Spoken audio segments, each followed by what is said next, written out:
भी आऊंगा।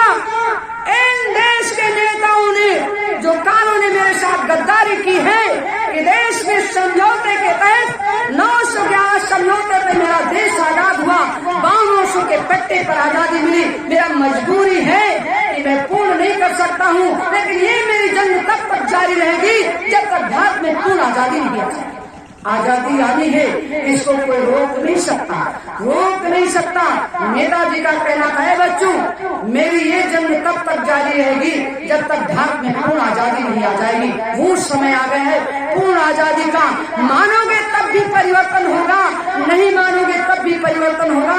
अगर मान जाओगे तो वैचारिक क्रांति से परिवर्तन होगा, अगर नहीं मानोगे तो खूनी परिवर्तन होगा। कुछ नहीं, खूनी परिवर्तन होगा। इसलिए आप लोग मान जाओ, उनके बच्चों को कोई कष्ट न होने पाए।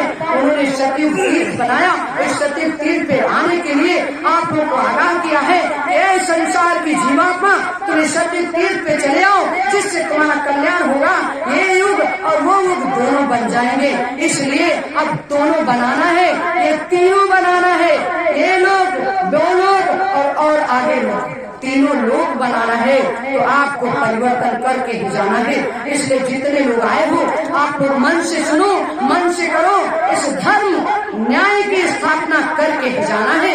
इसलिए अपने स्वामी जी का काम करके ही जो भी जाएगा वो कैसे होगा, वो बहुत ही खुद नसीब होगा, बहुत ही अच्छा मनुष्य होगा। स्वामी जी ने कहा था, मेरा एक ही काम है तुम्हारे घर पहुंचाने का, मैं तुम्हारे घर पहुंचाने के लिए आया हूँ। मेरा काम एक ही है। तो ऐ बच्चों, तुम मेरा काम कर दो, मैं तुम्हारा काम कर दूं।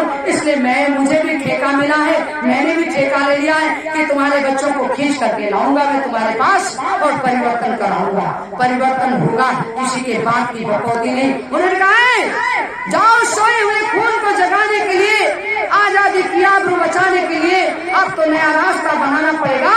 नेताजी सुभाष चंद्र बोस और बाबा जय गुरुदेव को आना पड़ेगा।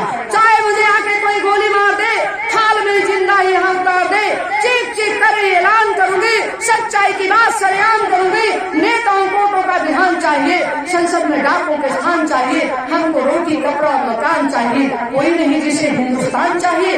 आग लग रही है खालिस्तान की, गोर थाईलैंड और मिजो विधान की, धज्जी उड़ रही है राष्ट्रगान की, अर्थी चल रही है तो संविधान की। इन सभी सवालों का जवाब एक है, इन सभी सवालों का नकाब एक है।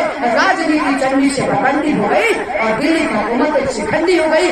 आज सारे लोग दिल्ली और लखनऊ पे जितने लोग बैठे हैं वो बर्बादी के कगार पे तुमको लेकर के आए हैं। इसलिए इनसे अगर छुटकारा पाना है, इनसे बचना है, तो एक ही रास्ता है, आओ सुभाष, लाओ सुभाष, आओ जय गुरुदेव और लाओ जय गुरुदेव।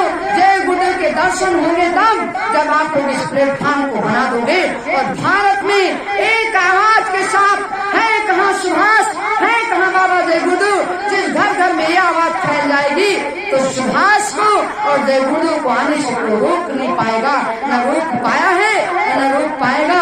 इसलिए हम अपनी वाणी को विराम देंगे। अभी कल भी आपको वो चीज बताएंगे जो अभी अधूरी रहेगी, अभी अधूरी रहेगी। अभी तो बहुत काम है। अभी तो भैया जी ने कहा था कि थोड़ा समय